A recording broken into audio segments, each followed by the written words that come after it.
പ്രമേഹമുള്ളവരുടെ പഥ്യാഹാരമാണ് ഗോതമ്പ് എന്ന തെറ്റിദ്ധാരണയില് പലരും അരിയെ പൂർണ്ണമായിട്ട് ഉപേക്ഷിച്ച് ഗോതമ്പിലേക്ക് കാല് മാറ്റി ചോട്ടാറുണ്ട്. രാവിലെയും ഉച്ചയ്ക്കും വൈകിട്ടും ഗോതമ്പ് കഴിക്കുന്ന ആളെ എനിക്കറിയാം. പക്ഷേ അവസാനം അവർ സങ്കടം പറയാറുണ്ട്, സാറ് എന്റെ ഷുഗർ കുറയുന്നില്ല, ഷുഗർ മാറുന്നില്ലെന്ന് പറയാറുണ്ട്.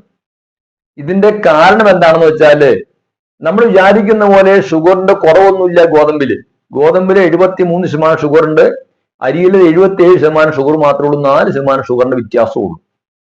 ഇത് പഴയ ഗോതമ്പിന്റെ കഥയാണ്. ഇന്ന് കിട്ടുന്ന ഹൈബ്രിഡ് ഗോതമ്പ് പ്രോസസ് ആയിട്ടുള്ള ഗോതമ്പ് പൗഡറും അതുപോലെ ആട്ട ഉപയോഗിച്ചാൽ ഈ ഒരു പ്രയോജനം നമുക്ക് കിട്ടാൻ പോകുന്നില്ല. രണ്ടാമതൊരു വിഷയം, ഗോതമ്പിന് ഒരു ദോഷമുണ്ട്, അത് ഗ്ലൂട്ടോൺ എന്നൊരു ഘടകമാണ്.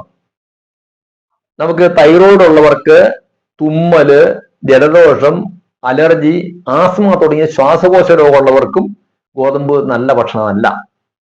അതുകൂടാതെ യൂട്രസിലെ സിസ്റ്റ്, PCOD തുടങ്ങിയ പ്രശ്നങ്ങളുള്ളവർക്കും ഗോതമ്പ് നല്ല ഭക്ഷണമല്ല.